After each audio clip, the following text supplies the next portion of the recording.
Hola, buenos días. Bienvenidas y bienvenidos. Esta mañana tengo el honor y el placer de presentaros a Rosa Cobo Bedia, que me imagino que ya conozcáis todas y todos. Como ya sabéis, además es de aquí, es de Cantabria, así que ha venido a casa a contarnos todo lo que sabe. Es un referente, bueno, en toda la historia feminista, en todos los conceptos. Y bueno, entre todas las cosas que voy a leer de ella, hay una de las cosas que yo revisando un poco y leyendo, empezando a leer sus libros, he encontrado que tiene un concepto totalmente nuevo para mí, como otros muchos que cuando la lees a ella como referente del feminismo encuentras, que ha sido la expulsión, que no es un matiz de la expulsión que yo jamás me hubiera planteado si no lo hubiera leído, cosa que agradezco. La violencia de la expulsión, que os recomiendo a todas que, por ejemplo, en este libro, quiero decir, tiene muchos, La prostitución en el corazón del capitalismo, tiene muchos muy importantes y muy interesantes, pero bueno, ese es un concepto que ahí os dejo para si alguien quiere investigar más. Rosa Cobo es profesora titular de Sociología de la Universidad de A Coruña. Es presidenta de la Red Académica Internacional de Estudios sobre la Prostitución y Pornografía. Dirige la 10ª edición del curso de Historia de la Teoría Feminista en la Universidad de A Coruña. Es directora de Atlánticas, Revista Internacional de Estudios Feministas de la Universidad de La Coruña. Entre sus libros cabe destacar Sociología Feminista, con Belén Fernández en el 22, el año pasado, Pornografía, el placer del poder, de 2020, Breve diccionario de feminismo, de 2020, La prostitución en el corazón del capitalismo, este que os he enseñado, del 2017, Hacia una nueva política sexual, de 2017, Fundamentos del patriarcado moderno, Jean-Jacques Rousseau, 1996, y ha dirigido un proyecto nacional sobre prostitución y políticas públicas financiado por el Instituto de la Mujer. Ha impartido cursos y conferencias feministas en España, América Latina. Y os voy a nombrar algunos de los premios que tiene, porque tiene bastantes que hemos ido eligiendo, entre ella y yo. Tiene el premio Carmen de Burgos, otorgado por la Universidad de Málaga, Asociación Histórica de Estudios de la Mujer, por un artículo publicado ya en 1997.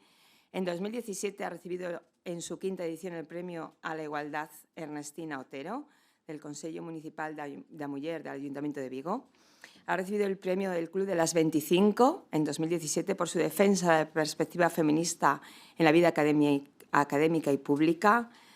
Ha recibido en 2018 el premio Comadre de Oro por la tertulia feminista Les Comadres de Asturias. En 2019 recibió el reconocimiento al compromiso con la igualdad en el medio rural por la Diputación de Coruña. En 2020 el premio 8 de marzo por la Sarsa de Dones de la Marina Alta. El 25 de noviembre de 2020 le ha sido otorgado por delegación del Gobierno contra la Violencia de Género en el Ministerio de Igualdad el reconocimiento al pensamiento feminista. El 21 de noviembre del 21 ha recibido el premio Seneca Falls, otorgado por el Ayuntamiento de Siribella. Y el 21 de septiembre de este año el premio Isabel Oyarzábal, concedido por la Asociación de la Imagen Pública de la Mujer, por ser un referente feminista. Al final han sido todos. Os dejo con ella.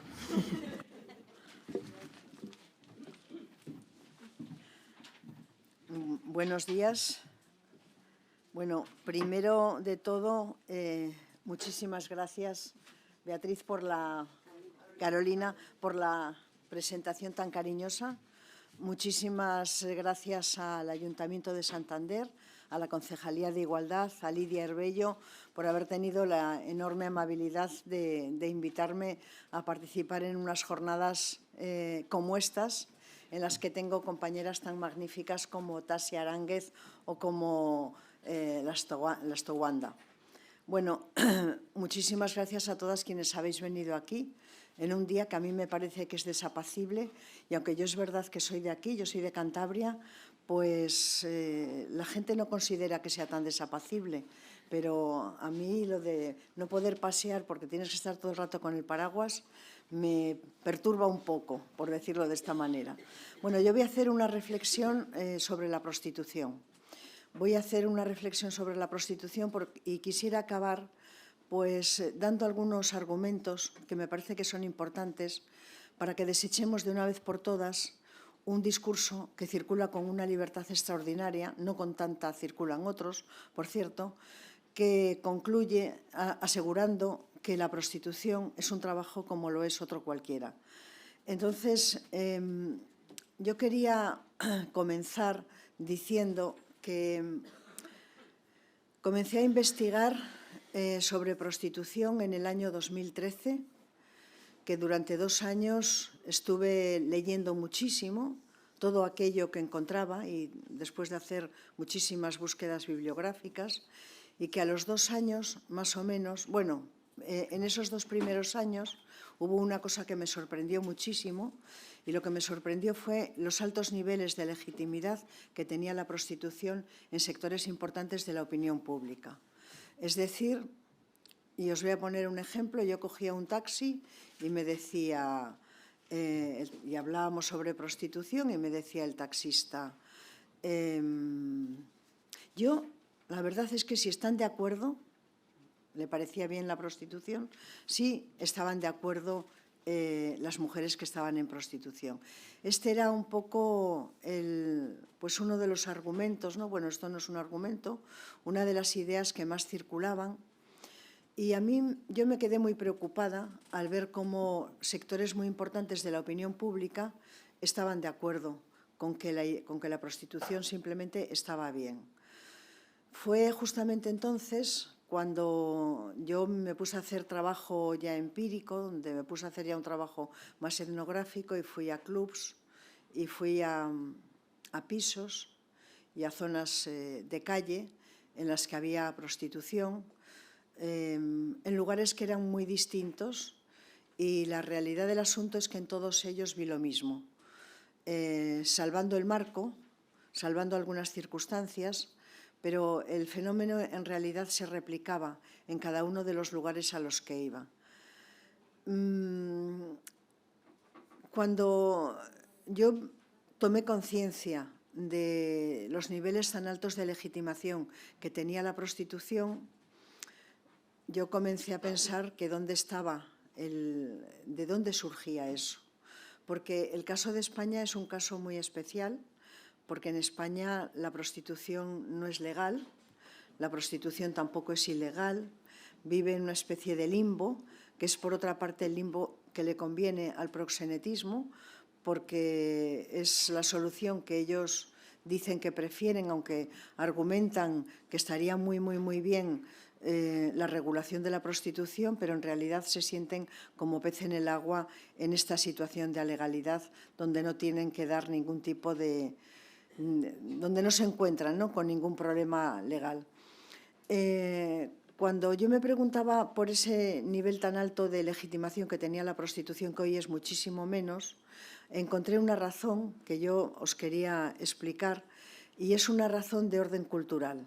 Es decir, yo creo que la prostitución de hoy, la prostitución del siglo XXI, no es exactamente igual que la prostitución del siglo XX. Han cambiado muchas cosas, ha habido procesos sociales que han alterado muchos elementos, pero bueno, en todo caso, lo que sí parece es que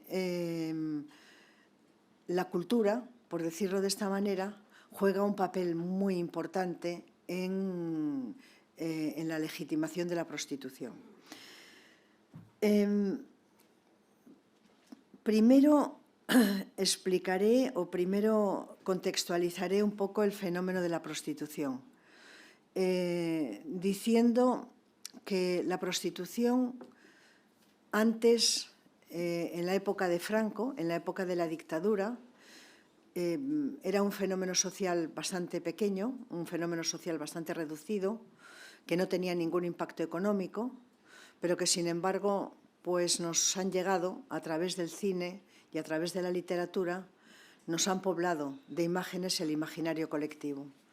Eran mujeres que venían de situaciones de pobreza, eso permanece inalterable.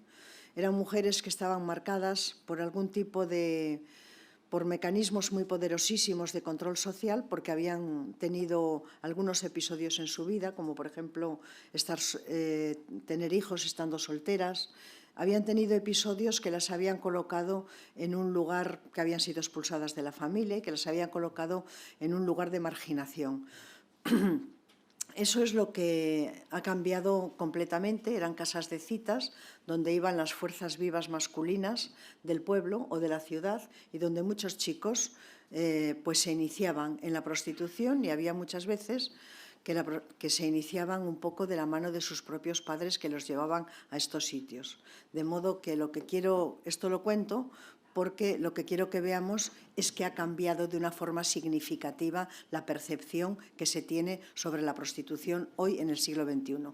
Dicho de otra manera, no solamente ha cambiado la prostitución como fenómeno social, sino que también ha cambiado la percepción que se tiene de ella. Para poder comprender esta legitimación de la prostitución, yo lo que vi es que la prostitución, cuando me puse a investigar, lo primero que vi es que la prostitución ha crecido de una forma exponencial. Esas pequeñas casas de citas que había en algunos pueblos y en algunas ciudades ahora se han transformado en una estructura muy bien articulada que está presente en todos los puntos de la geografía española. Por lo tanto, hay legitimación, pero lo que hay también es una industria extraordinariamente poderosa. Bueno, ¿por qué? ¿Por qué ha crecido tanto la prostitución?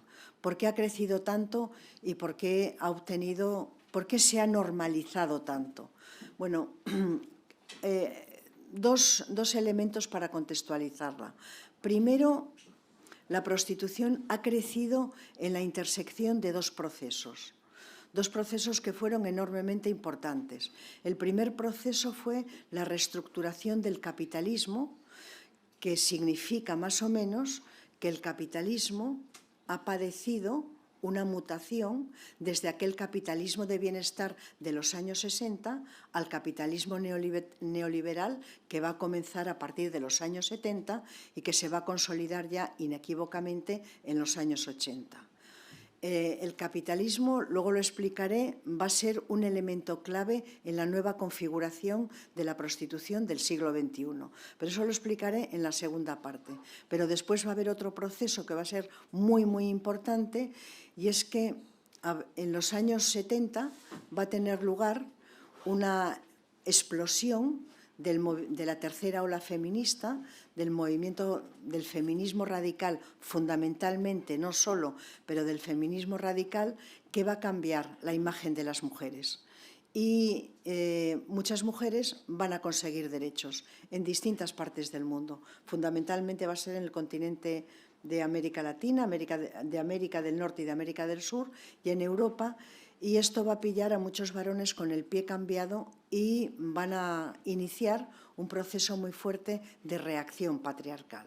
Entonces, en esa intersección de reestructuración del sistema patriarcal y de rearticulación del capitalismo neoliberal, en esa intersección se va a configurar la prostitución que hoy tenemos delante de nuestros ojos y que es algo ligeramente distinta a la que era en las últimas décadas del siglo XX. Pero también, para poder entender la prostitución, la idea del siglo. Muchísimas gracias. Pero también, para entender la prostitución, hace falta que tengamos en la cabeza la existencia de tres sistemas de poder. Uno, el sistema patriarcal, otro, el sistema capitalista neoliberal, y el tercer sistema es el racial cultural. ¿Por qué digo esto? Bueno, la prostitución siempre, históricamente, existe prostitución desde el mismo instante en el que se ponen las bases y las estructuras del sistema patriarcal. El sistema patriarcal nace precisamente de un reparto de mujeres, una para cada varón, matrimonio, unas pocas para todos los varones, prostitución. Esa política de reparto de mujeres de la que hablaba primero Lévi-Strauss y de la que después hablaba Carol Pateman va a ser el soporte, el asiento sobre el que se va a construir este sistema que el feminismo, que la teoría feminista ha conceptualizado como patriarcado. Por lo tanto, este es un sistema de poder. El capitalismo neoliberal, por otra razón, porque por primera vez en la historia va a hacer de la prostitución un mercado de consumo. Jamás había ocurrido esto. Jamás había ocurrido que las mujeres que estaban en prostitución fuesen mercancías en el sentido fuerte del término, es decir, que se pueden comprar. El tercer sistema es el sistema racial cultural. Solamente os voy a dar dos detalles. La mayor parte de las mujeres, la mayoría de las mujeres que están en prostitución tienen dos características y ninguna de las dos conviene que las olvidemos. La primera lo explica un sociólogo canadiense que se llama Richard Poulenc. La primera es que la mitad de las mujeres que están en prostitución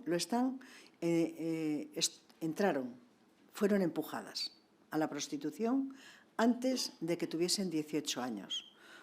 Esto es importantísimo saberlo.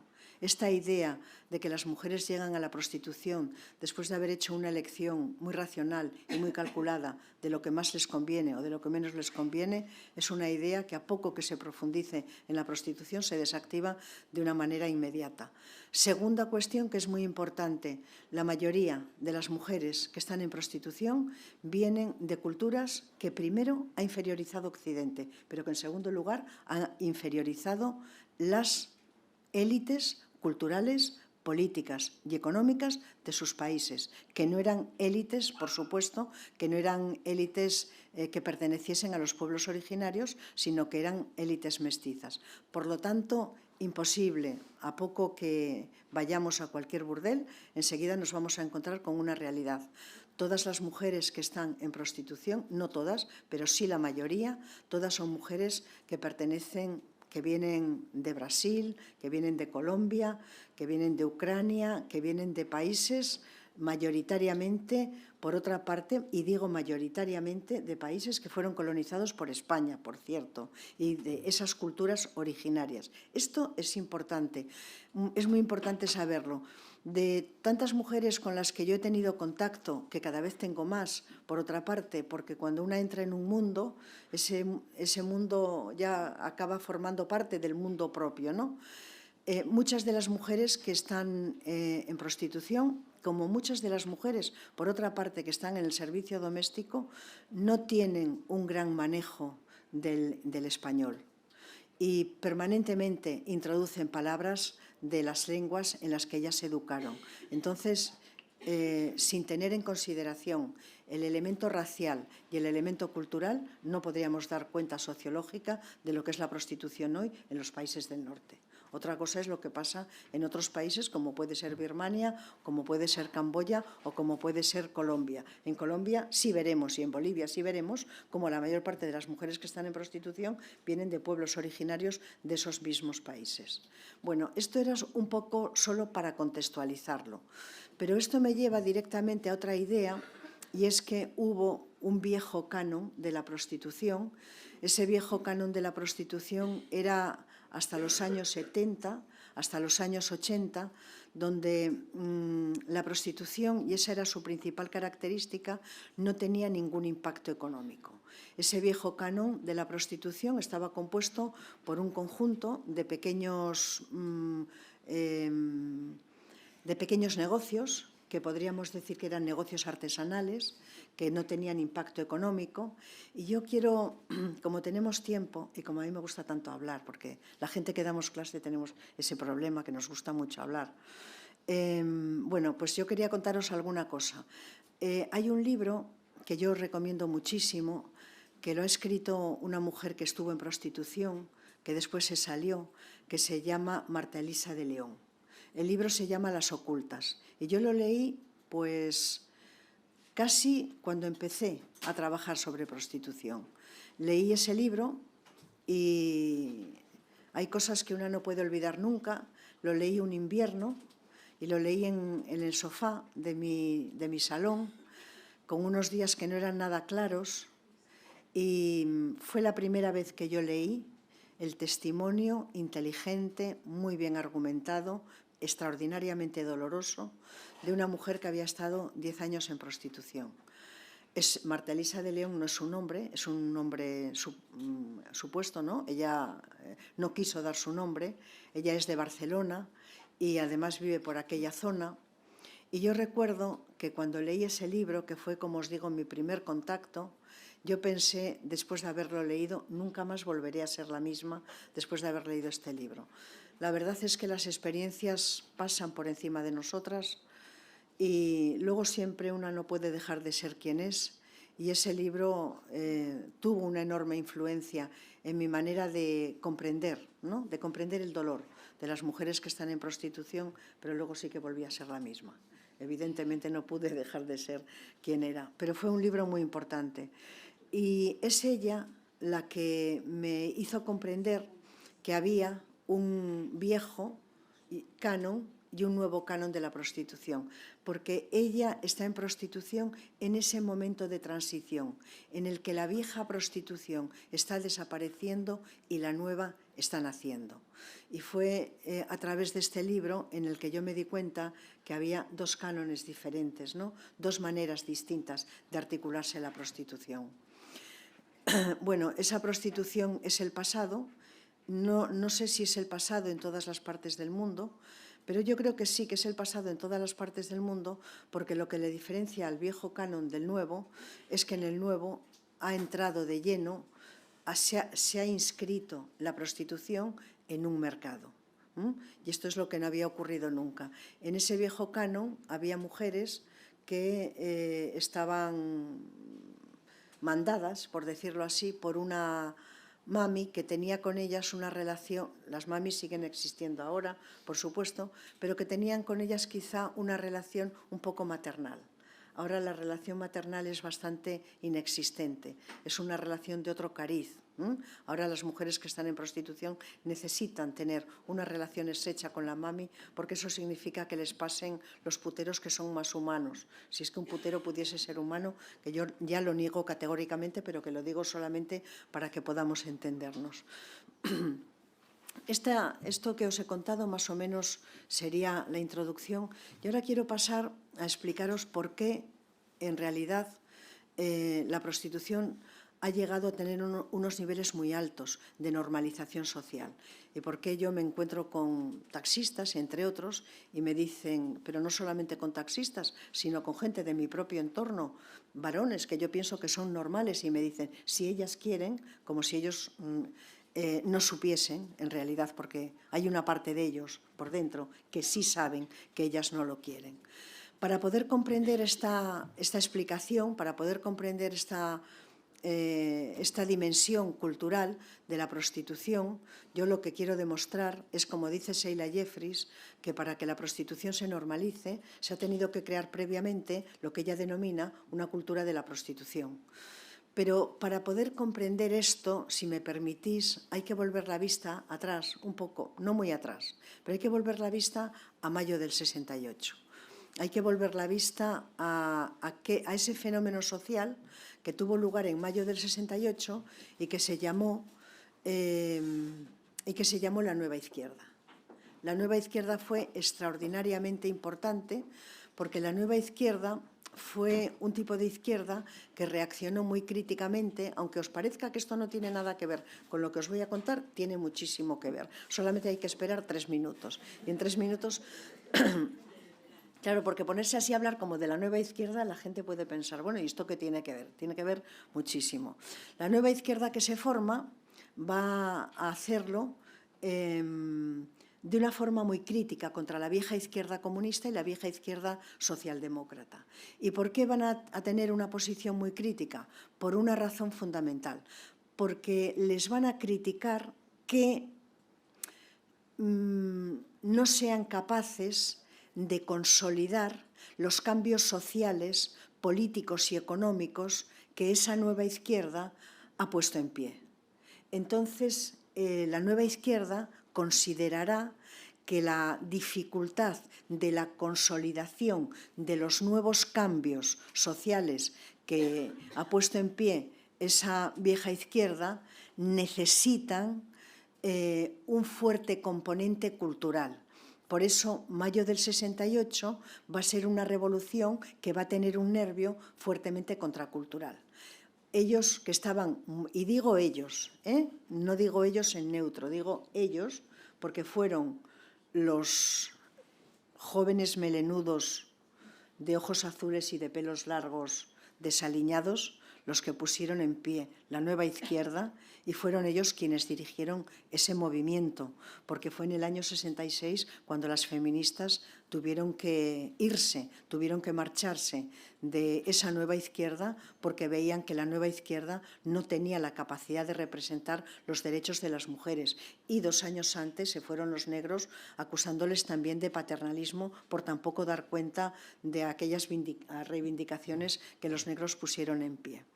Bueno, entonces tenemos un movimiento que es un movimiento fuertemente contracultural. Y esto es muy, muy importante, bajo mi punto de vista, es muy importante porque la nueva izquierda de mayo del 68, que se va a apagar lentamente, va a volver a surgir en el año 2015. ¿Va a ser la misma? No. ¿Sus raíces van a ser las mismas? Sí, van a ser las mismas y van a jugar con muchos elementos programáticos que van a ser parecidos.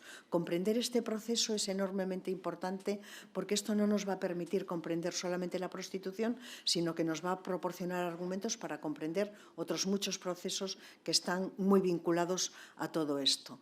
Esta nueva izquierda se va a sostener sobre 2 grandes imaginarios, el imaginario de la redistribución y el imaginario del reconocimiento. Y esto va a ser al hilo de mayo del 68. Y en el año 73, con el golpe de Estado de Pinochet, se va a convertir Chile en el laboratorio de las políticas económicas neoliberales. Va a ser un golpe irreparable para esa nueva izquierda que se va a quedar sin su imaginario de la redistribución y se va a quedar apoyado sobre el imaginario del reconocimiento. ¿Esto qué quiere decir? Esto quiere decir que no va a tener un sujeto político como van a tener los viejos partidos de izquierdas, sino que su sujeto político va a ser la lucha de muchas identidades, de la feminista, de la LGTB, de la estudiantil, de la pacifista, de la ecologista, del animalista. Ese va a ser el sujeto político de esa nueva izquierda que va a venir derivando hasta la que hemos tenido en estos últimos años y que pues no sabemos hasta qué punto tenemos, porque están pasando tantas cosas, ¿no?, que es muy difícil ahora hacer una evaluación teniendo, ¿no?, todo tan cerca como lo tenemos, ¿no? No sabemos exactamente qué es lo que va a ocurrir, pero en todo caso, en el programa político de esta nueva izquierda va a tener un lugar fundamental la sexualidad, que es a donde yo quería llegar.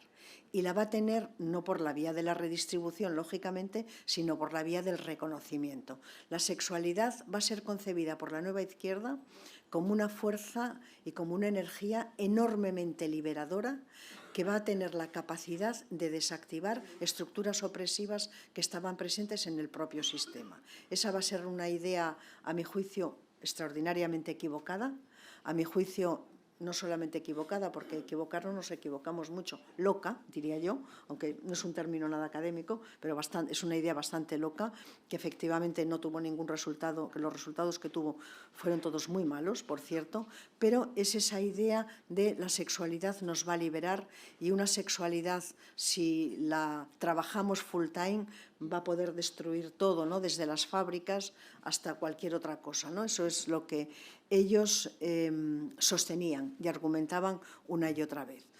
Bueno, igual os estáis preguntando que por qué os estoy contando esto, pero ya veréis cómo todo esto tiene mucho sentido.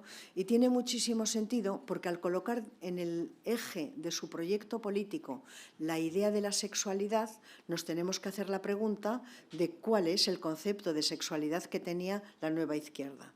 Y el concepto que tenía la sexualidad de la nueva izquierda era que las mujeres estuviesen en una situación de disponibilidad sexual para los varones. Esa era la idea que ellos tenían. ¿Qué quiere decir? ¿Qué quiere decir? Para concretarlo más, la sexualidad no tiene que pasar por el compromiso afectivo, por el compromiso sentimental, por el compromiso emocional que implica el matrimonio, pero la sexualidad tampoco debe de pasar por el compromiso que significa el dinero.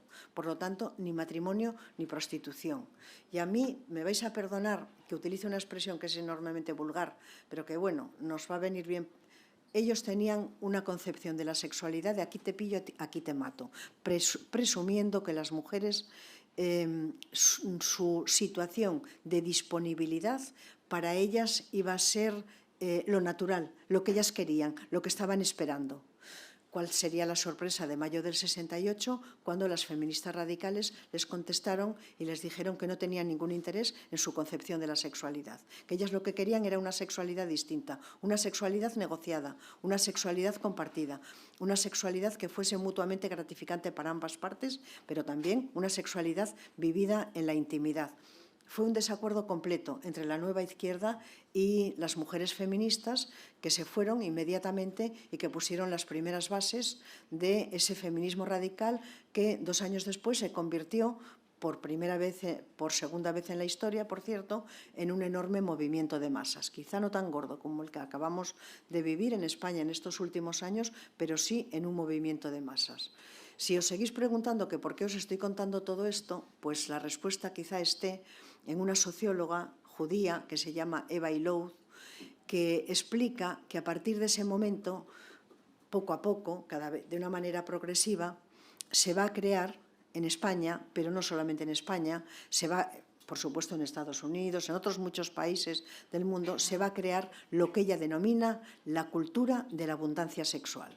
Es decir, mayo del 68 colocó en un lugar visible y central de la agenda social y política, en un lugar muy visible de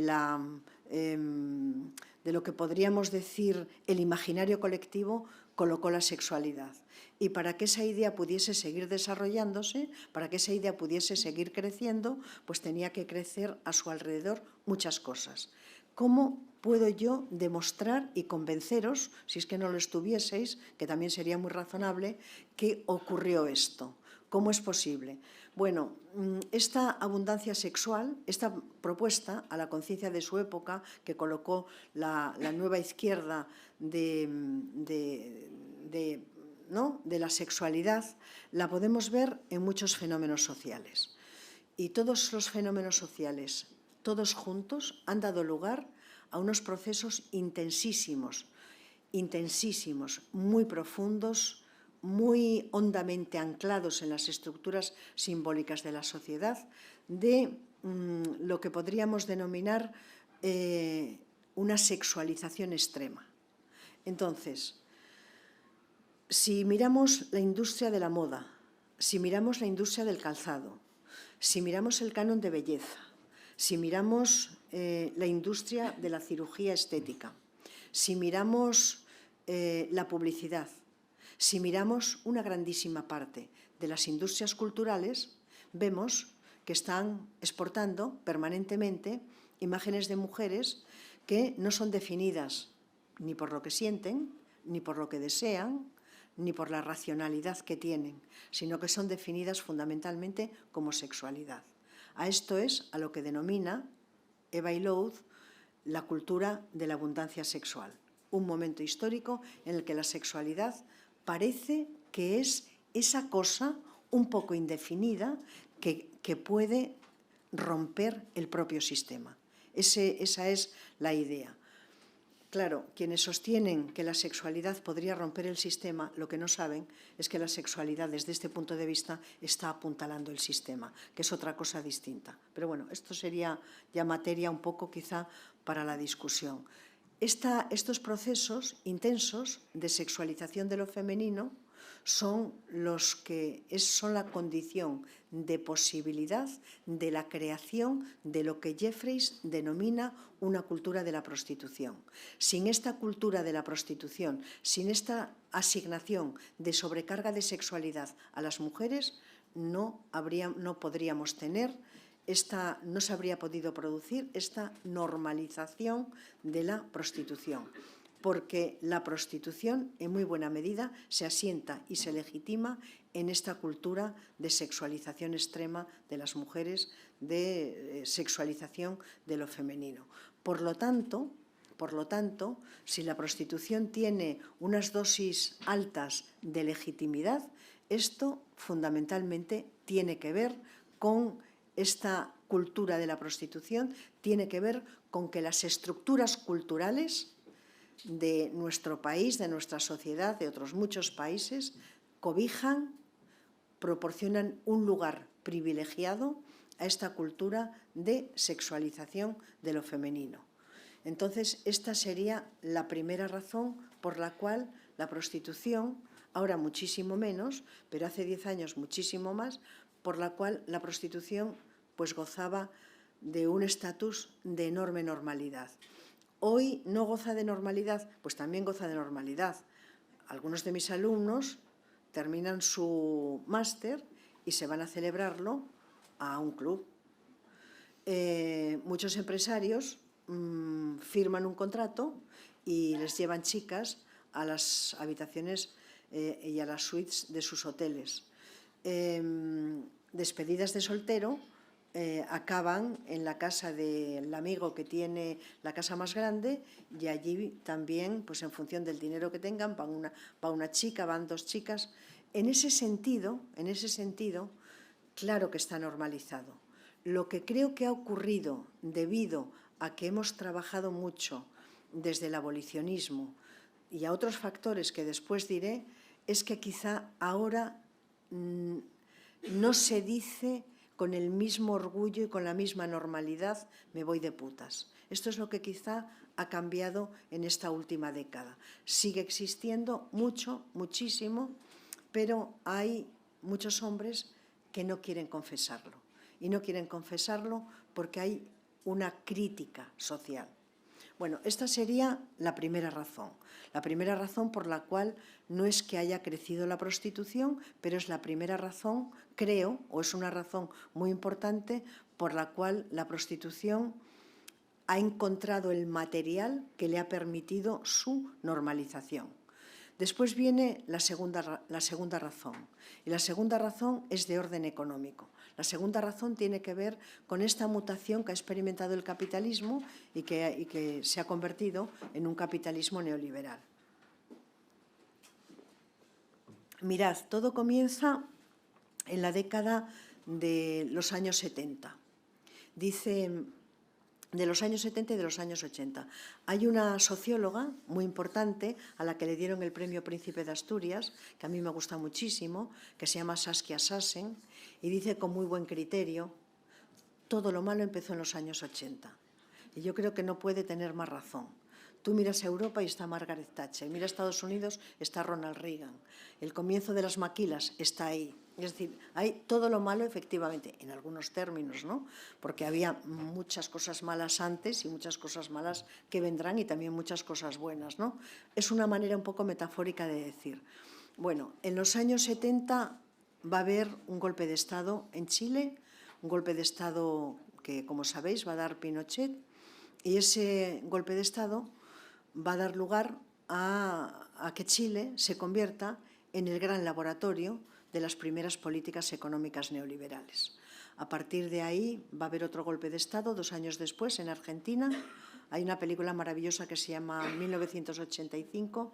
Si no la habéis visto tenéis que verla, es maravillosa a mi juicio. Bueno, pues a partir de ese momento el neoliberalismo se va a extender poco a poco por todo el mundo y se va a extender ya sin golpes de Estado. Es decir, las democracias y los estados van a tener la capacidad de asumir, de digerir mal, pero de digerir las políticas económicas neoliberales que van a tener como correlato los recortes muy poderosos de los estados de bienestar. Bueno, el asunto es que para que exista capitalismo neoliberal tiene que haber previamente tiene que crearse un único mercado que sea un mercado global. Y con lo que nos vamos a encontrar es con que hay muchas partes del mundo que no pueden crear un mercado global. Y no pueden crear un mercado global porque tienen unos aparatos productivos enormemente obsoletos. Porque no pueden comprar, porque no tienen recursos y porque no pueden vender. Porque lo que ellos quieren vender, otros países lo venden mucho más barato. va a ser en estos países, que tengo que deciros que son como el 70% del mundo, van a ser estos países los que se van a encontrar con una posibilidad, se van a encontrar con una oportunidad. Y esa oportunidad se llama economías ilegales, economías ilícitas, economías criminales. Los tres conceptos son sinónimos y desde la teoría económica se utilizan de una manera indistinta. ¿Esto qué quiere decir? Esto lo que quiere decir que un país, vamos a poner un caso, el caso puede ser Nigeria, o puede ser Rumanía, o puede ser México, o puede ser Centroamérica, o puede ser Tailandia, o puede ser Camboya, o puede ser Nepal, o puede ser China, zonas de China. El continente asiático, además, tiene características especiales que son diferentes a otros continentes y a otras zonas del mundo. Estos países van a encontrar en las economías ilegales la posibilidad de poder reconstruir su economía nacional. ¿Cuáles son las economías ilegales? La primera, en términos de beneficios, que os podéis imaginar que debe de estar creciendo exponencialmente, es la venta ilegal de armamento, que con Ucrania y con Gaza, bueno, con Israel diría yo, ¿no? Más bien, pues deben de estar creciendo sus beneficios de una forma exagerada. La segunda economía ilegal oscila entre el narcotráfico y la industria de la explotación sexual. Hay veces que está por delante en términos de beneficios la industria de la explotación sexual y hay veces que es el narcotráfico. Hay otras muchas industrias ilegales. Una de ellas, por cierto, son los vientres de alquiler. Otra es la venta de material nuclear, formas diferentes de contrabando. Y es que no me resisto a decirlo, quiero decirlo ya siempre, porque una economía ilegal que está creciendo y sobre la que muy probablemente, igual en este mismo espacio, dentro de 10 años, haya una enorme discusión, son la venta ilegal de órganos. Órganos que transitan de países del sur a países del norte y que en España tienen una regulación que es completamente modélica. Y es que se hacen a través del sistema público de salud en función de dos criterios, en función de quién llega antes y en función de la urgencia y de la necesidad que tiene ese trasplante. Hay una extraordinaria presión para que los trasplantes de órganos puedan ser gestionados en los sistemas privados de salud, en cuyo caso se sabe que van a crecer muchísimo la venta y la compra de esos órganos. Solamente con esto quiero deciros que las economías ilegales son muchas y que tienen como característica, tienen un problema. El problema que tienen es el blanqueo de todo el dinero que se gana con las economías ilícitas.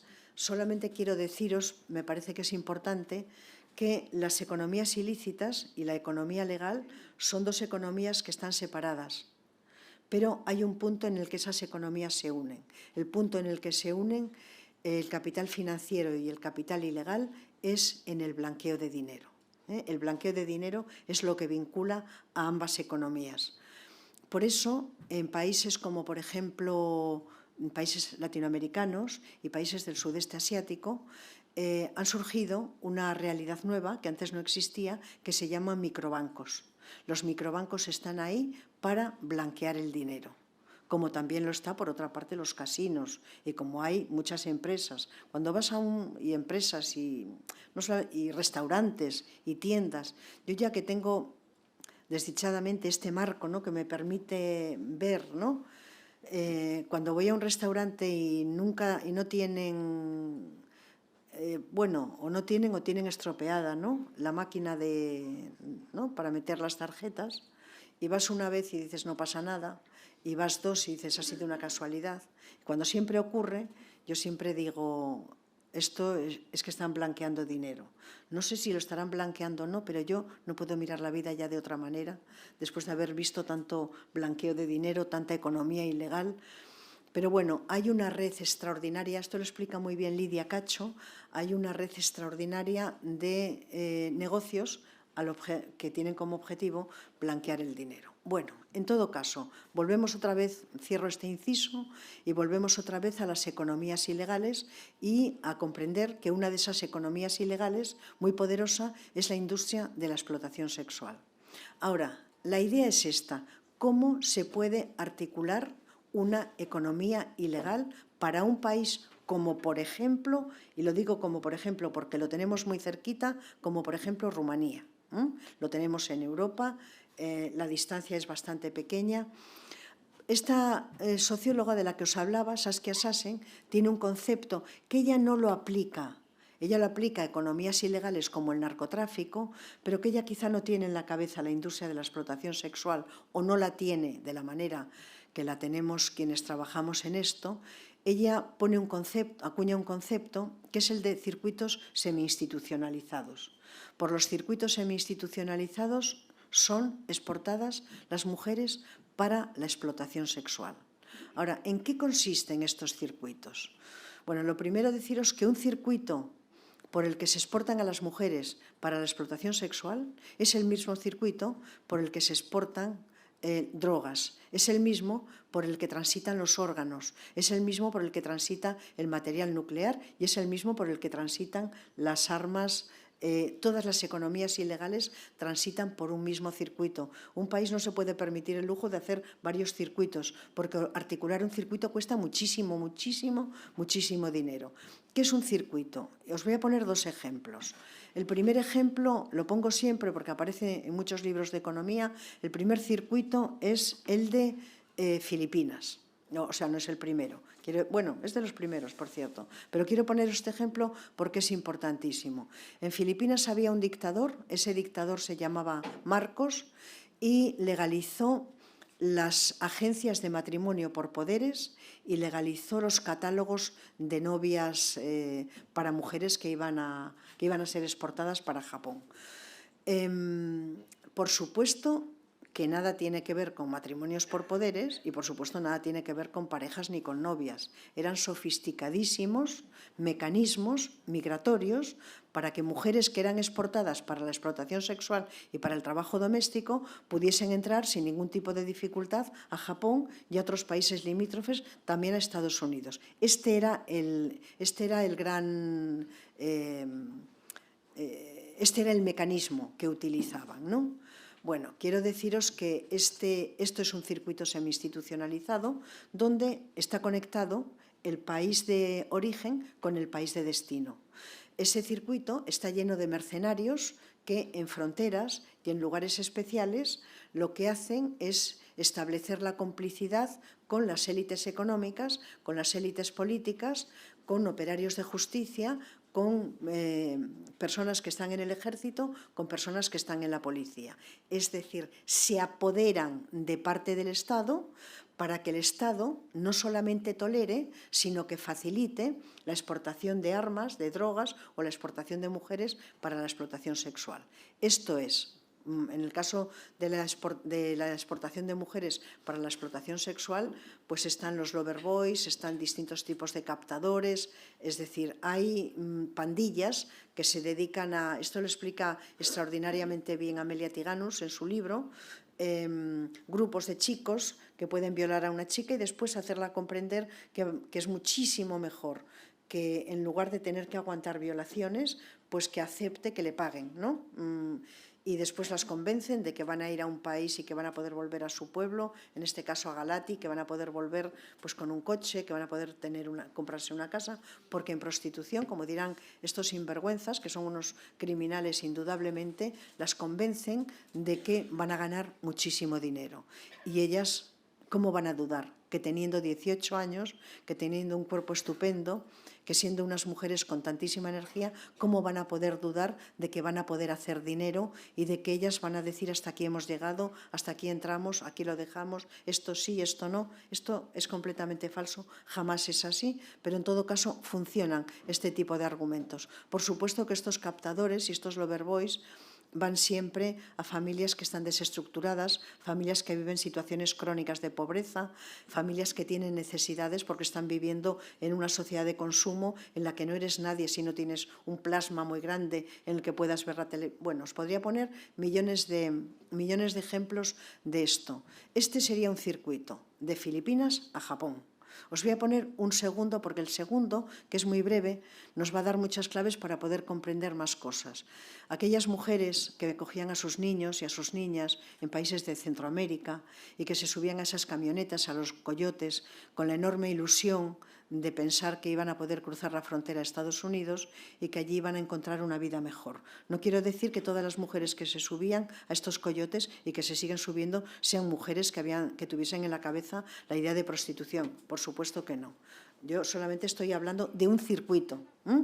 Bueno, pues cuando la policía, por ejemplo en El Salvador, tenía la orden en diversos momentos de sacar a los niños y a las niñas de estas camionetas y permitir que la madre emigrase a Estados Unidos. ¿Por qué? Y esta es una de las claves fundamentales que nos van a permitir comprender este negocio criminal. Porque si los niños y las niñas se quedan en el país de origen, es completamente seguro que ellas van a enviar remesas de dinero al país de origen. Eso, por supuesto, va a reactivar el consumo y la reactivación del consumo va a reconstruir la economía nacional y va a hacer imposible que las élites económicas quiebren. Os puedo decir que yo esto lo he vivido, así que esta experiencia la he vivido en México, que conocí a uno de estos que se enriquecían, que vi los fajos de dinero en su habitación por determinadas circunstancias que no vienen a cuento, que yo las cuente aquí, pero que de una manera sin yo pretenderlo, pues sin embargo viví esto que yo no había comenzado a estudiar. Y que cuando lo comencé a estudiar eché la vista atrás y dije, anda, pero si era esto. Bueno, pues la clave, por lo tanto, una clave fundamental son las remesas de dinero. Las remesas de dinero, y por eso es por lo que aquellos países que tienen economías ilegales no solamente las toleran, sino que las fomentan. Y las fomentan porque es una manera de reactivar el consumo y de reactivar también, por supuesto, la economía del país. Para que lo veáis con más claridad, el Banco Mundial y el Fondo Monetario Internacional, cuando dan préstamos de ayuda estructural, esto también lo explica Richard Poulenc, una de las condiciones que ponen es que ese país que va a recibir ese préstamo de ayuda estructural, la condición que les ponen es la creación de un negocio de ocio y de entretenimiento. ¿Qué es el ocio? El ocio, por supuesto, es la prostitución. Y después viene el juego. En un lado se crea el dinero y en el otro lado se blanquea. Entonces, prostitución y casino, prostitución y juego son dos actividades que son completamente complementarias y que permite el propio casino con el blanqueo de dinero la conexión con el capital financiero. Es importantísimo decir otra cosa en este sentido. Lo que es importantísimo señalar es que la prostitución tiene una característica y es la producción de acumulación del capital rapidísima e intensísima. Se gana muchísimo dinero en poco tiempo, con una característica. Las mercancías son las mujeres y las mujeres tienen estas características. Dan altísimos beneficios y a cambio de eso son bajísimos los costos que le cuestan al proxeneta. ¿Por qué? Porque son desechables. Si te sirven, estupendamente. Y cuando te dejan de servir, te vas. Y tú no tienes ningún compromiso con ellas.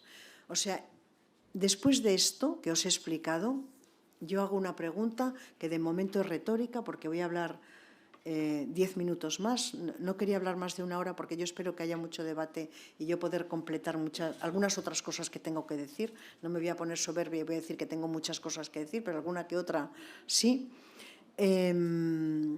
Bueno, la pregunta esta retórica que hago es, después de conocer, después de comprender que las instituciones del capitalismo internacional están alentando la industria de la explotación sexual, después de saber que el Banco de Inglaterra, que General Motors, que los hoteles Marriott tienen invertido dinero, por ejemplo, en distribución de pornografía, después de saber, o en distribuidoras, después de saber que hay, que cotiza en Wall Street lo que un grupo económico que tiene un nombre, que se llama la industria del pecado, cuyas personas detrás de esa industria nadie sabe quiénes son, porque ellos se ocupan muy bien de que no se sepan.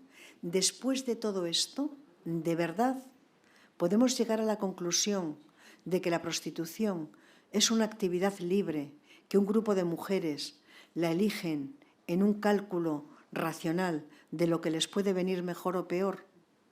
Es imposible sacar como conclusión que la prostitución es una elección libre. Es imposible entender que la prostitución nace por la vía directa del consentimiento. Es imposible. Lo que he querido mostrar es que hay un diseño y que hay una estimulación. Y digo estimulación porque a veces a una le cuesta utilizar palabras más grandes, ¿no? Por si acaso. Las mujeres que están en prostitución son mujeres que son empujadas a la industria. He visto a decenas y a decenas, a cientos de mujeres que están en prostitución. Nunca me encontré con ninguna que me dijese que quería estar allí. Nunca. Solamente me encontré con esta frase que durante meses no podía quitármela de la cabeza. Yo lo que quiero, me decían, es tener una vida normal como la tuya. Yo quiero llevar a mis hijos al colegio. Yo quiero tener una casa y quiero tener un trabajo. Esto es lo que más escuché una y otra vez en contextos de pisos, en la calle, en todos los sitios. Esta es la idea. Esta es la idea fuerte con la que la primera vez que yo fui al polígono Marconi, que no se lo recomiendo a nadie, porque en la vida he visto tanto dolor junto. Esto es lo que hizo que yo fuese a mi casa y que por primera vez en mi vida yo jamás me he hecho la siesta. Desconozco el concepto de echarme la siesta. No puedo, me deprime echarme la siesta, aunque esté muriéndome, literalmente. No lo olvidaré nunca. Me metí en la cama a las 4 de la tarde. La primera vez que fui a Marconi fui por la mañana. Me metí a las 4 de la tarde, me quedé dormida y me levanté a las 9 de la noche. Y yo dije, algo ha pasado, porque es la primera vez en la vida que yo me echo la siesta. Cuando era pequeña, para que me echase la siesta me tenían que zurrar prácticamente porque no quería nunca. Bueno, jamás lo he hecho. No podía digerir aquello que había visto. Era imposible y tardé en poder digerir aquello que había visto, porque yo no pensaba, ni en mis peores pesadillas, pensé que la explotación económica y la explotación sexual podía llegar tan lejos. Nunca se me había... es esto de lo que habla Simone de Beauvoir, ¿no? Simone de Beauvoir habla de la experiencia vivida. Esa fue mi experiencia vivida. Yo, bueno, que no la viví yo, que la vi muy cerca, ¿no? No pensé que aquello lo iba a ver. Mirad, para terminar, os voy a contar dos cosas. La primera es que la prostitución, como podéis imaginaros, es una industria extraordinariamente poderosa. Funciona con la misma lógica que funcionan las multinacionales, buscando siempre el beneficio. Por supuesto, la industria de la explotación sexual tiene una propuesta y yo quiero explicaros esta propuesta que tiene. Yo creo, y creo que no exagero, que el sistema económico quiere acabar con la idea del trabajador y quiere sustituirlo por la idea del servidor. Yo creo que esto es evidente, ¿no? Ahora, en un país como Grecia, se ha abierto la posibilidad legal de trabajar 13 horas diarias, un siglo entero, para conseguir la jornada de 8 horas, y allí se ha legalizado que en casos de necesidad se pueda trabajar 13 horas diarias. esto es a lo que yo llamo servidor. Eso no es un trabajador. Un trabajador es otra cosa distinta. Esa idea del trabajo de la que hablaba el protestantismo, de la que hablaba Weber, eso no tiene nada que ver con... Bueno, pues yo creo que la industria de la explotación sexual ha lanzado una propuesta a la conciencia de nuestra época, y es una figura, que es una servidora, que es la servidora sexual. Igual que la industria de los vientres de alquiler está proponiendo a la conciencia de nuestra época la servidora reproductiva, igual que las formas veladas de esclavitud están proponiendo con el trabajo doméstico una servidora doméstica, igual que en las maquilas es el prototipo y es el paradigma de la servidora laboral. Bueno, pues yo lo que quiero deciros es que es imposible entender la industria de la explotación sexual en su enorme complejidad, que es mucha, sin esta idea, que es la idea de la servidora sexual. Y luego, si tenéis alguna curiosidad, pues yo ha sido en lo último que he trabajado, pues puedo hacer algunas observaciones. Mirad, la industria de la explotación sexual tiene 3 actores, por llamarlo de alguna manera. Uno es el proxenetismo, con sus burdeles, con sus pisos, con sus zonas de calle, con sus loverboys, con sus captadores, con esos sinvergüenzas que quieren autodenominarse empresarios del sexo. Por otra parte están los puteros, estos grandísimos invisibles que habían sido ocultados por la sociedad. Sobre ellos se asienta la totalidad del sistema prostitucional. Y después hay un tercer actor, que son las mujeres que están en prostitución. Las mujeres que están en prostitución son el eslabón más débil.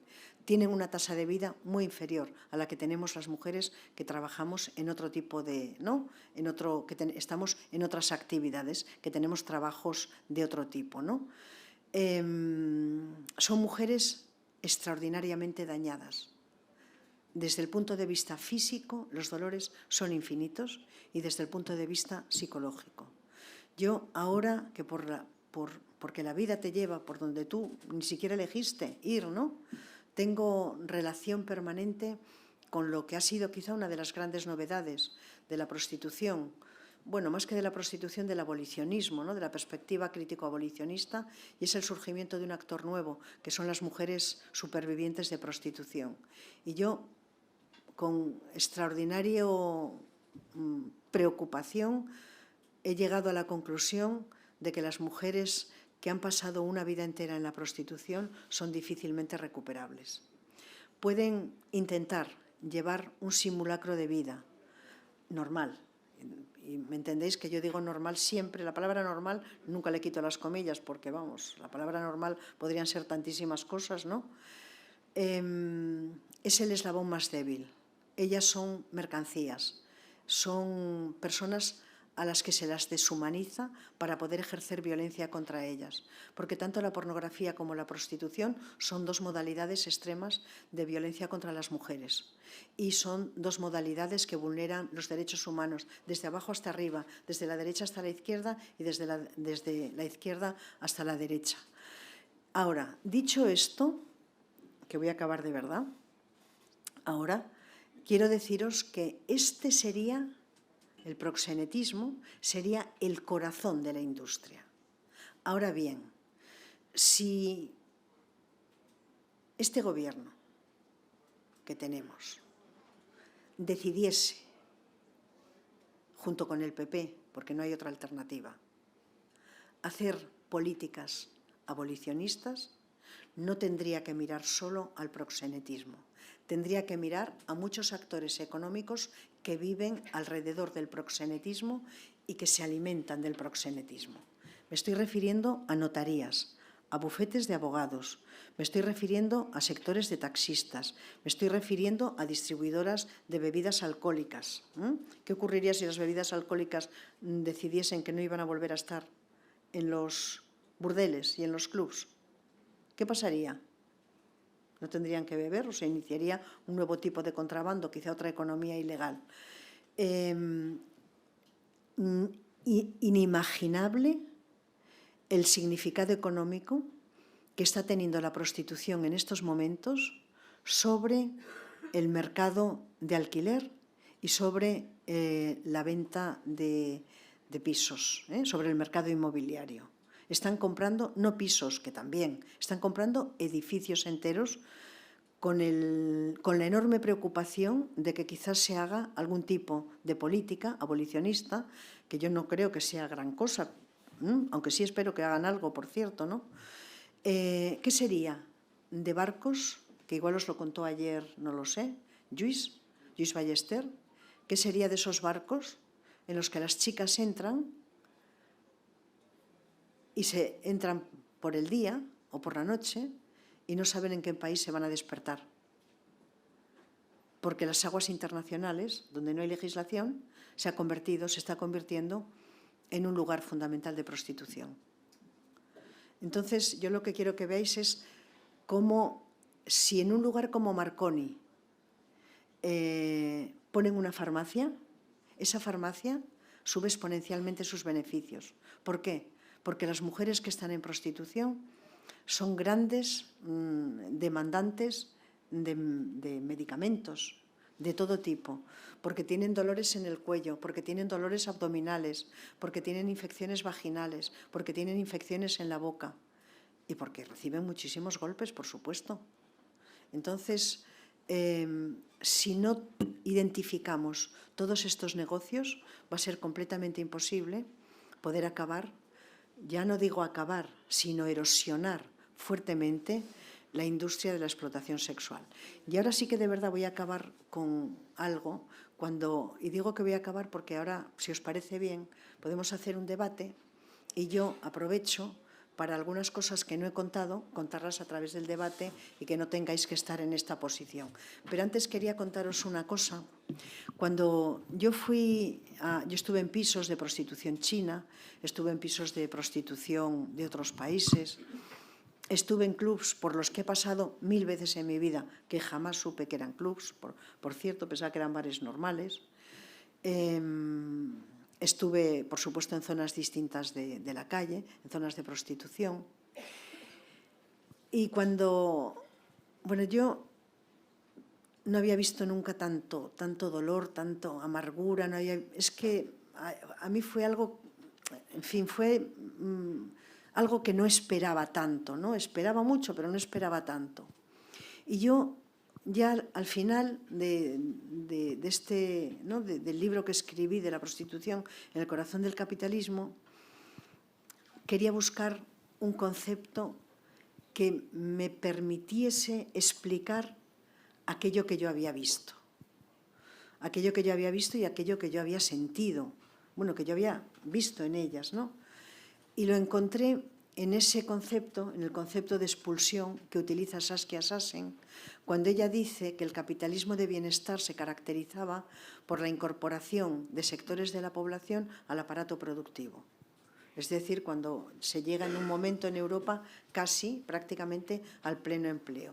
Y ella lo que explica es que tras las políticas económicas neoliberales lo que se produce es un conjunto de expulsiones. Por ejemplo, con las hipotecas basura, pues se echa a la gente a la calle, ¿no? Cuando se cierran empresas, en fin, cuando se expulsa a los pueblos originarios de sus terrenos para construir una carretera, para construir lo que... A eso ella lo llama expulsiones que caracterizan el nuevo capitalismo. Yo cuando vi ese concepto pensé que si teníamos que hablar de expulsión, la expulsión grande de este siglo es la expulsión de las mujeres que están en prostitución. Han sido expulsadas de sus sociedades, han sido expulsadas de sus comunidades, han sido expulsadas de sus entornos, han sido expulsadas, por supuesto, de sus familias. Y como dice una superviviente, Camila Ferreira, no solamente han sido expulsadas, que me corrigió y que me corrigen, las supervivientes son las que más me corrigen siempre y claro, siempre lo hacen con la verdad, ¿no?, de lo que han vivido. Me dijo, no es que nos expulsen, es que nos venden.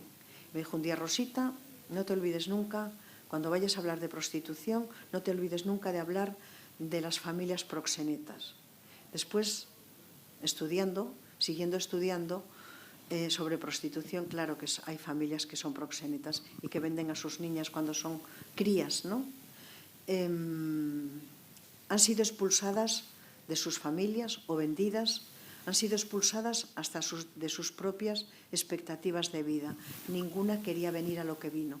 Todas esperaban otra cosa, todas tenían otras expectativas, todas querían poder tener una vida normal.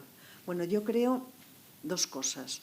La primera, que o bien antes o bien después se van a hacer políticas abolicionistas, porque la realidad está ahí y la realidad está respaldando todo lo que he dicho. Y todo lo que he dicho es una milésima parte del dolor que he podido contemplar, de la brutalidad que he podido ver. Y la otra cosa es que cuando dentro de 50 años echemos la vista atrás, comprenderemos que la industria de la explotación sexual, que la prostitución, que la trata, un mecanismo de abastecimiento de la prostitución, por cierto, es una de las grandes esclavitudes del siglo XXI. Muchísimas gracias.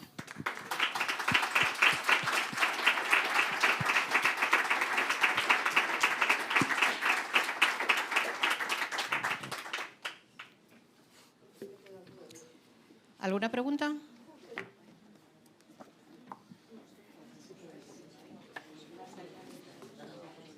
Ahora o nunca.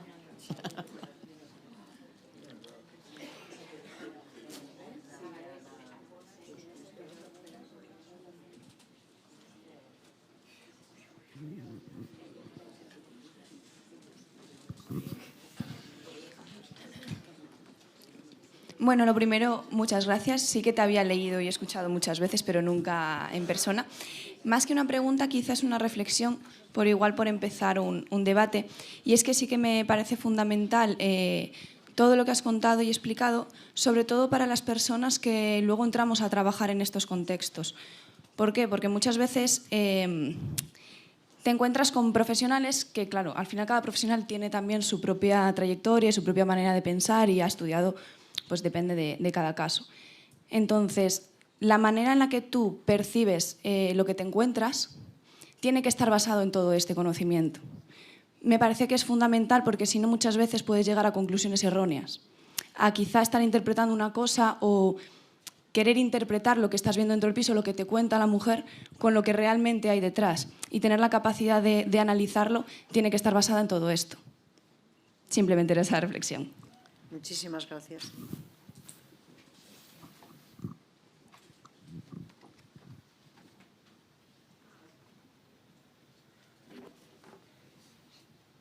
Si no hay más preguntas... A ver, animémonos porque tenemos una oportunidad para debatir con una persona que sabe muchísimo y que nos puede ayudar mucho en todas las dudas que tenemos. ¿Es que nos hemos quedado todas mudas o qué?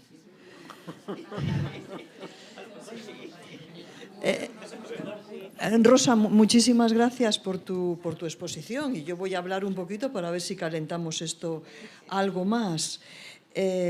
Yo lo que quiero es tener una vida normal como la tuya.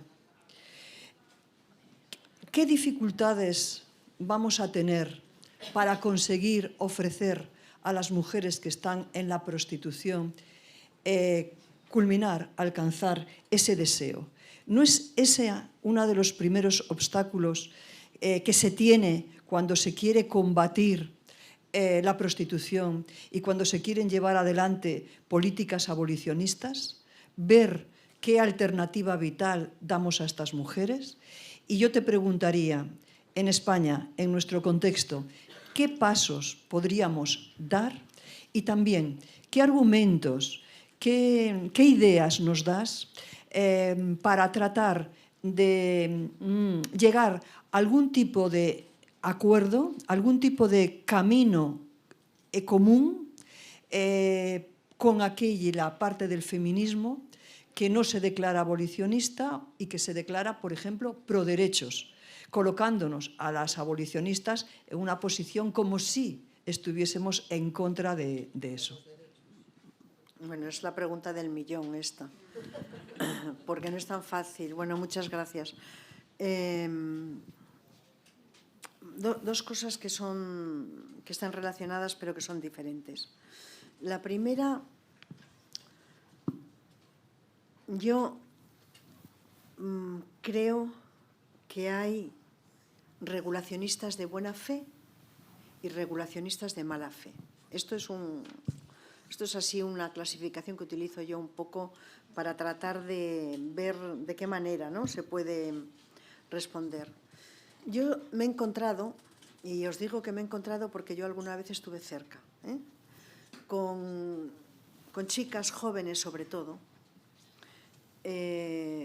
Las de la buena fe son las más jóvenes, bajo mi punto de vista, ¿no?, que yo creo que ellas ven que el problema de la prostitución es tan inmenso,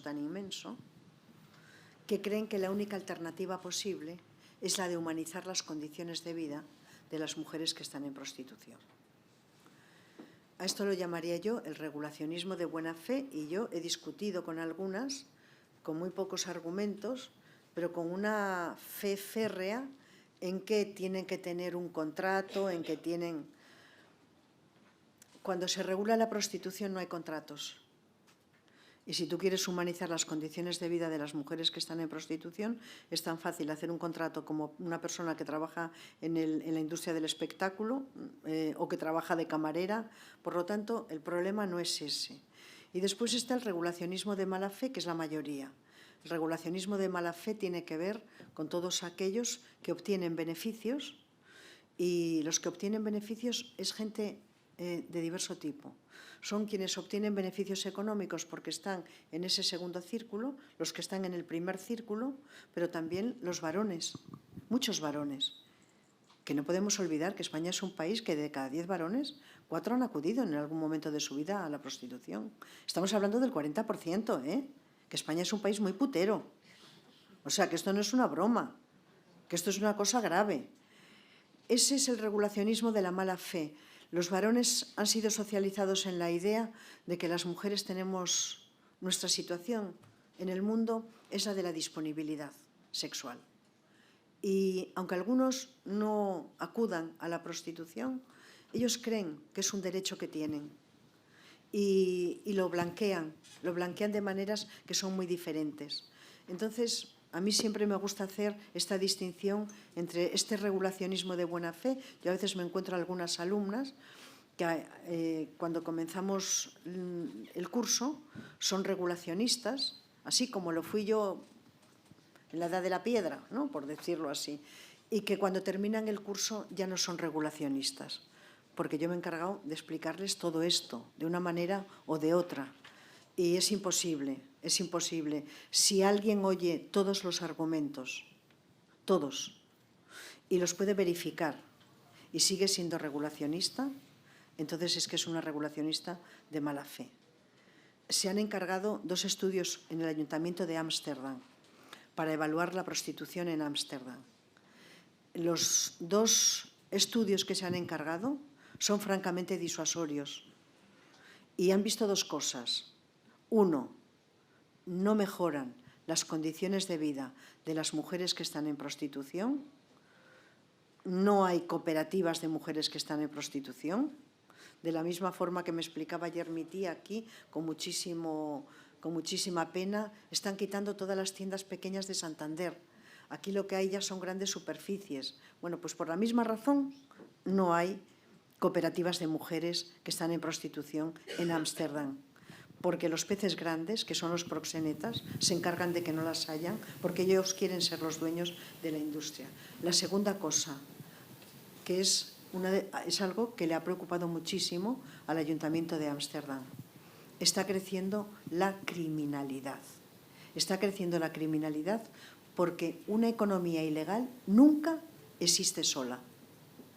La primera vez que yo fui a los clubs, sin saber que eran clubs, era una calle detrás de Ópera, en Madrid, por la que yo había pasado 100 veces, me encuentro a un tipo que está levantando un techo así de este tipo y está metiendo algo, ¿no?, que eran drogas, luego ya me lo explicaron.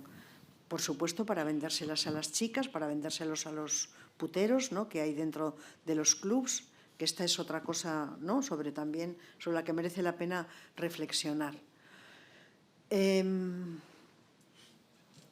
Ahora, claro, los beneficios de la industria turísticas son enormes. El turismo prostitucional extrae enormes beneficios de la industria de la explotación sexual. A mí me escriben puteros y me escriben proxenetas. Yo digo, ¿cómo pueden encontrar mi correo electrónico? Pero cuando no encuentran mi correo electrónico me escriben a Facebook o me escriben a Twitter por privado, no sé ni cómo lo hacen, ¿no?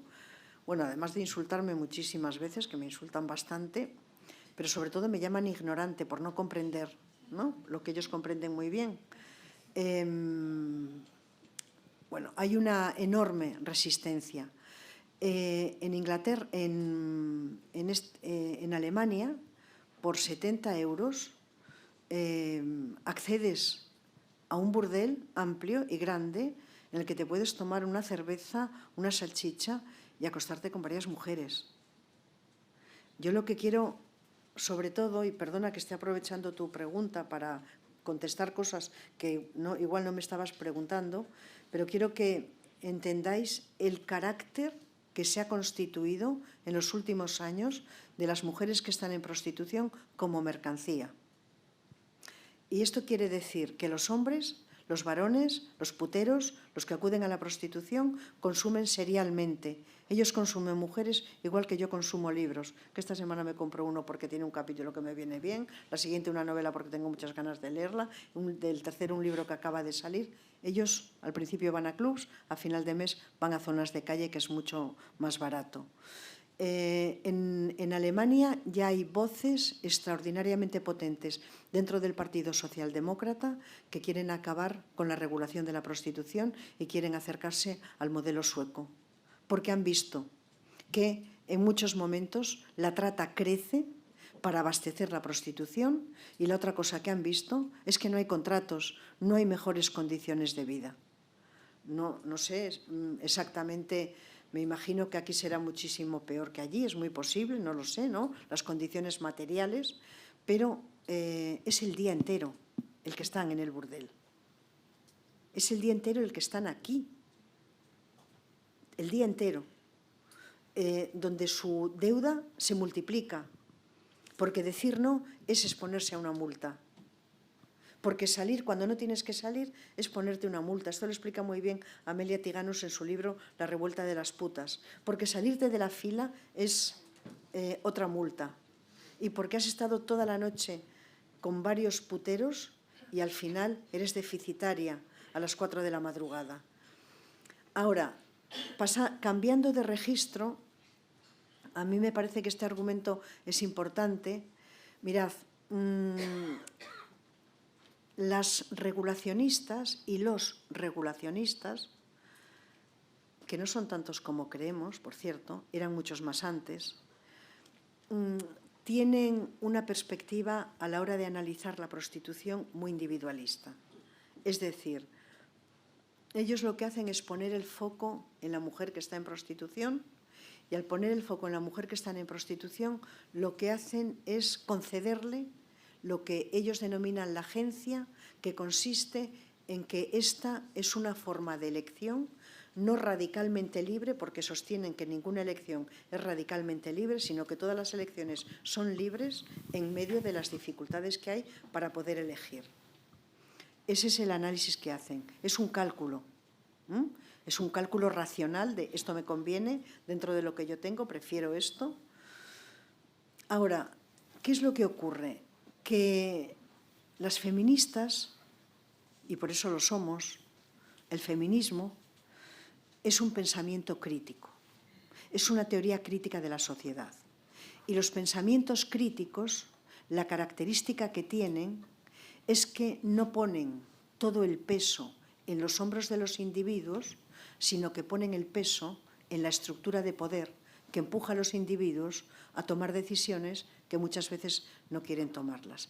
Por eso se identifica un pensamiento crítico por las estructuras de poder, por el sistema de poder, por el dominio, en este caso masculino, pero puede ser dominio cultural, racial, de clase, por el tipo de dominio que sea.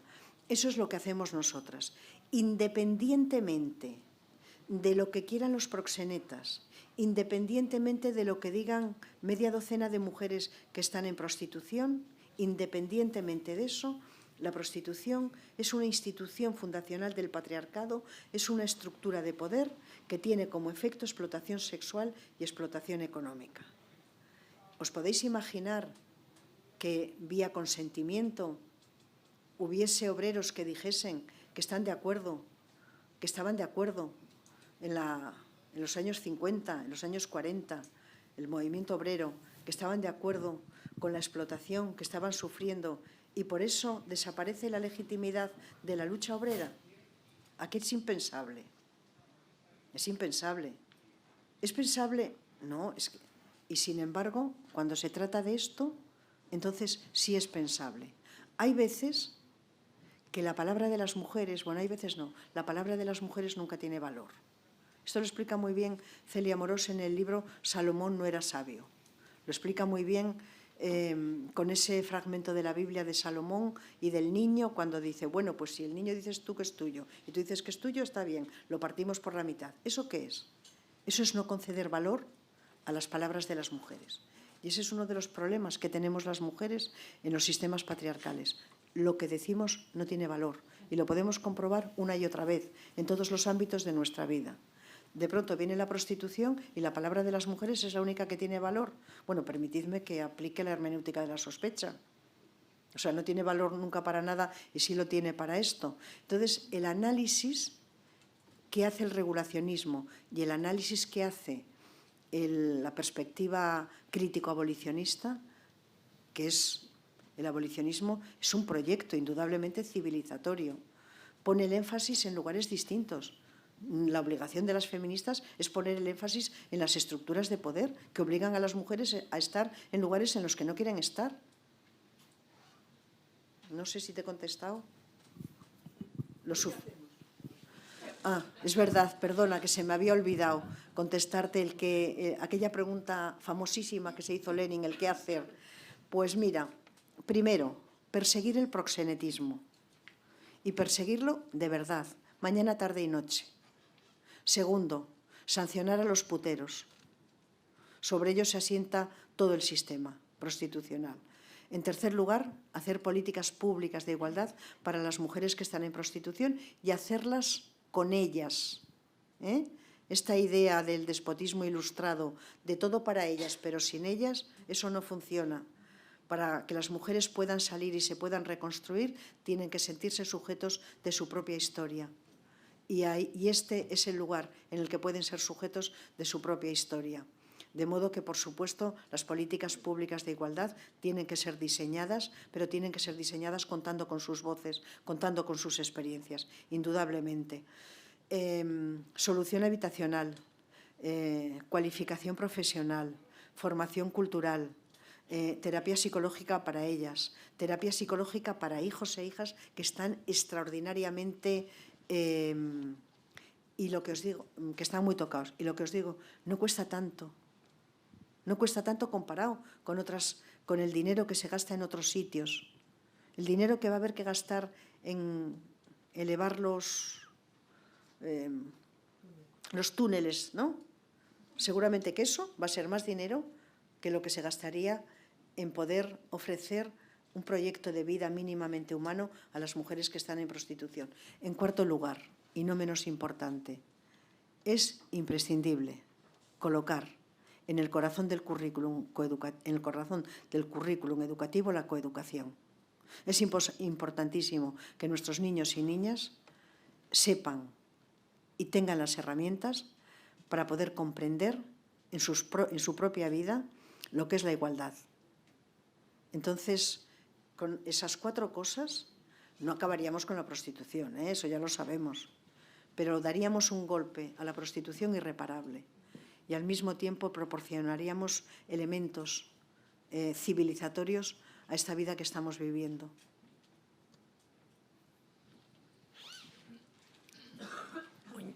Todos cambiamos con los años en muchas ideas que teníamos antes y ahora estoy pensando en alguna organización que todos conocemos, muy reconocida, de derechos humanos, Amnistía, que habla de trabajo sexual.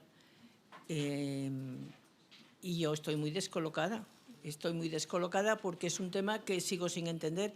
Hubo unos años en que fui muy activa en ese grupo y por eso precisamente me aparté. Y a veces no sé qué decir y sigo teniendo muchos amigos dentro y no sé si tengo que seguir peleándome o tomarme vino y no hablar del tema, porque realmente ya no sé qué pensar de ese tema con ellos. Pues sí, tiene la apariencia de ser inexplicable, porque si hay argumentos fuertes que deslegitiman la prostitución, uno de ellos es que es una... Por eso el feminismo ha colocado la prostitución en el corazón de la agenda política feminista, por dos razones. Primera, porque sabemos que es una modalidad extrema de violencia contra las mujeres, y segundo, porque sabemos que vulnera todos y cada uno de los derechos humanos. Entonces, lo de amnistía tenemos que buscar la explicación en otro lugar. Tenemos que buscar la explicación en que el lobby proxeneta tiene muchísimo poder económico y tiene mucho poder en muchísimos sentidos. Fijaros que el último libro que se ha escrito, justificando la prostitución, promocionándola, lo ha escrito Alfredo Urdaci. Igual muchas ni lo conocéis porque pertenece al siglo pasado, pero perteneciendo al siglo pasado o no, ha sido un periodista pues de prestigio. Bueno, de prestigio dentro de determinados ámbitos, por lo menos un periodista muy conocido. Es que lo que no podemos olvidar es que la industria proxeneta no son solamente los que forman el corazón de la industria, sino que es un círculo mucho más amplio. Todos ellos tienen intereses económicos. Solamente con el interés económico que tienen las agencias de viajes, con el interés económico que tienen los hoteleros, los dueños de los bares, los dueños de restaurantes, que viven en muy buena medida de esto, ese es un lobby económico extraordinariamente potente. Bueno, pues les han convencido, imagino que con el argumento de la libertad individual. Les han convertido con el argumento del consentimiento. Ahora, les han convencido porque quieren ser convencidos y porque yo no lo puedo afirmar, porque no lo sé. Quiero tenerlos muy lejos, a ser posible muy, muy lejos. Pero yo me imagino que algún beneficio, ¿no?, obtendrán de esta posición. Es una posición que va contra los derechos humanos. Es que todo el mundo lo sabe. Es que ya no hay ni quien se atreva a negarlo.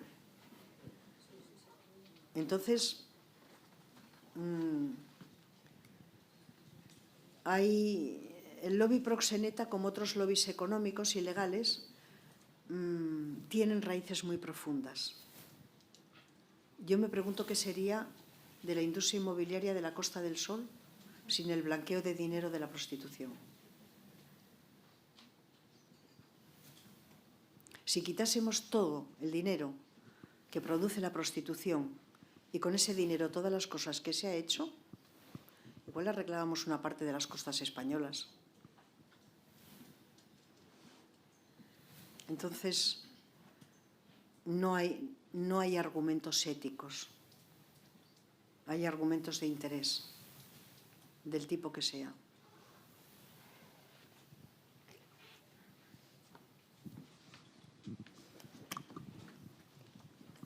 Por lo tanto, da para pensar que hay actitud mafiosa en los lobbies. Hombre, los lobbies son mafias. Son mafias súper bien articuladas, donde hay una pequeña parte que permanece superficial y la mayor parte permanece sumergida. Como dice Lidia Cacho, son zonas en sombra. Bueno, has dicho que los circuitos semi-institucionalizados por los que se exportan mujeres con fines de explotación sexual, entiendo que refiriéndote a la prostitución. Uh-huh. En ese caso, ¿qué diferencia hay entre prostitución y trata con fines de explotación sexual? Mira, lo primero, el tema de la prostitución y de la trata es un tema muy complejo. Es un tema muy complejo desde el punto de vista teórico, desde el punto de vista analítico y también desde el punto de vista político. Y te voy a explicar por qué. Porque quienes defienden la prostitución quieren hacer una división muy estricta entre prostitución y trata, porque hacer esa división tan estricta es hablar de una prostitución voluntaria y de una prostitución forzada o coactiva. Entonces, ese es un argumento que tenemos que tener en cuenta. La realidad del asunto es que las fronteras entre la prostitución y la trata son fronteras extraordinariamente porosas. Y a mí siempre acudo a La revuelta de las putas de Amelia Tiganus para poder explicar esto mucho mejor de lo que yo lo explicaría.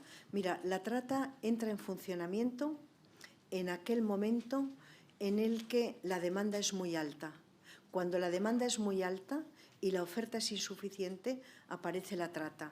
Y la trata significa que hay por medio coacción, represión, violencia y engaño.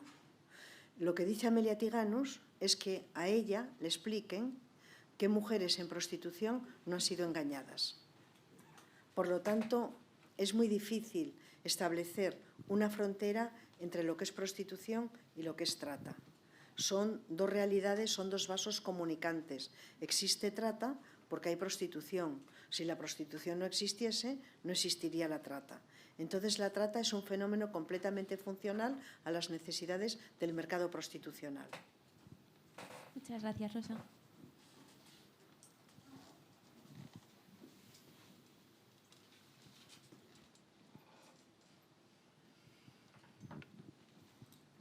Hola, buenos días. Muchísimas gracias, Rosa. Yo por dar un poco de ánimo a los movimientos abolicionistas, bueno, pues decir que creo que ahora mismo en Europa quizás esté el viento soplando un poco a favor y que recientemente en el Parlamento Europeo sí que se ha hecho un informe no vinculante, pero que anima a la Comisión Europea y a los países miembros a realmente avanzar en la legislación de la persecución del proxenetismo. Por supuesto, de las personas también multar y perseguir a las personas que utilizan la prostitución y, desde luego, lanzar grandes programas en la línea que comentabas de apoyar a las mujeres para la salida del contexto de las situaciones de prostitución. Por lo tanto, yo creo que todo este trabajo que estáis haciendo, y entre ellas tú a nivel de nuestro país, pues darte las gracias, darte la enhorabuena. Y también, bueno, pues pensar que vamos avanzando y que vamos logrando pasos para mejorar los derechos humanos. Muchas gracias. Muchísimas gracias.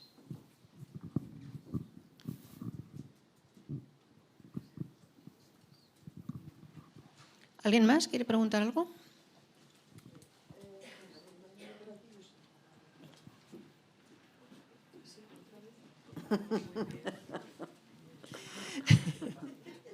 Me critica.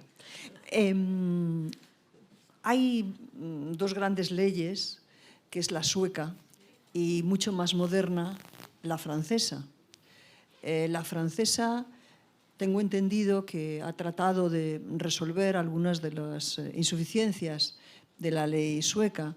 Yo la he leído como ley, me ha parecido muy interesante, pero luego en evaluaciones de su implementación y de su cumplimiento, he leído resultados francamente decepcionantes de un número pequeñísimo de mujeres que han abandonado y han encontrado otras alternativas vitales gracias a la ley. Quería saber tu opinión sobre esto y, abusando un poco de ti, quería también que hablases un poco de las mujeres. Estamos hablando de cómo las mujeres que están ya en una situación de prostitución pueden salir de ella, pero también sería importante abordar cómo se puede evitar que mujeres en España entren en la prostitución. Y en ese sentido quería preguntarte por los cambios en la ley de extranjería. Bueno, me hacéis preguntas que son dificilísimas, para mí. Vamos a ver, yo también he leído como tú que los resultados de la ley francesa no han sido lo suficientemente buenos y parece que está muy relacionado con los recursos que han puesto. Parece que de todos los modelos el que ha dado mejores resultados es el modelo sueco, quizá porque es un estado de bienestar más potente, quizá porque tenían una voluntad política, había mucho más consenso social a la hora de... la ley sueca se hizo después de haber hecho un estudio sobre la prostitución en Suecia y hubo mucho consenso entre la derecha y la izquierda. Hubo el consenso de saber que lo que estaba ocurriendo era algo que no se podía aceptar en términos civilizatorios, ¿no? Y dice Kasia Ekman que los resultados de la ley sueca son tan buenos que, por supuesto que hay prostitución, por supuesto que sigue habiendo prostitución, pero dice que son tan buenos que los chavales que tienen 18 y 20 años y que ya han nacido en una sociedad en la que ya la prostitución no existía en términos legales, dice que no tienen en el imaginario la idea de acudir a la prostitución. Ese es el gran éxito.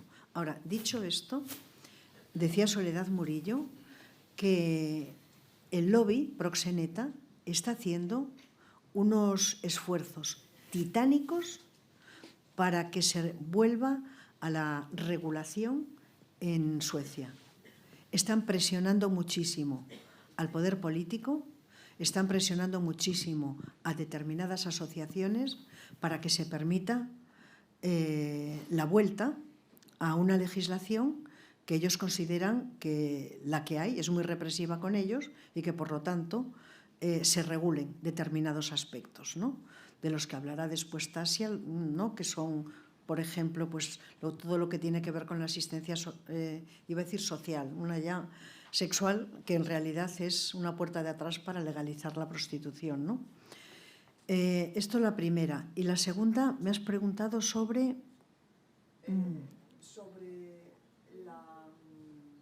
todo el tema de la ley de extranjería, la situación en la que se encuentran las mujeres migrantes que no pueden trabajar y que eso, sin duda, las aboca en buen número de casos. Me voy a hacer como hacen los políticos, que les preguntan una cosa y contestan lo que llevan escrito, ¿no? Bueno, yo no lo llevo escrito, pero sí que quiero contestar alguna cosa. Bueno, lo primero, por supuesto que hay que modificar la ley de extranjería y por supuesto que esa ley no debe afectar a las mujeres que probadamente están en prostitución.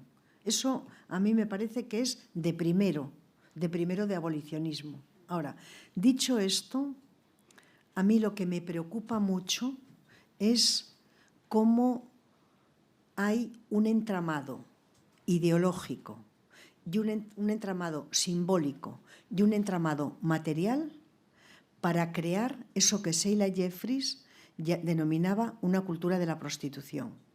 Me estoy refiriendo a los discursos de Sugar Daddy, de Sugar Baby, me estoy refiriendo a OnlyFans, que ha crecido desde el año 2020, ¿no? Que fue creado en el 2017 y que a partir de la pandemia su crecimiento ha sido brutal. O, por ejemplo, esto que acaba de salir, se ha creado un nuevo servicio en Tinder, que es un servicio hace un mes, que los tíos pueden suscribirse por 500 euros al mes y es, digamos, como una línea que abre un nuevo tipo de producto, que es la prostitución. Entonces, vayamos a las raíces. 5 minutos, ¿verdad? Sí, 10 minutos. Vale. Vayamos a las raíces.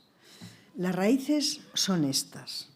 Las raíces son una ideología fuertemente asentada, con raíces muy profundas, que trata de convencer a nuestras adolescentes y a nuestras chicas de que todas y cada una de las mujeres, unas más que otras, tenemos un capital sexual. Que ese capital sexual puede ser muy rentable económicamente si tenemos la inteligencia de saber utilizarlo. La idea del capital sexual nos remite de una manera inmediata a la idea de la existencia de un mercado, de un nicho laboral.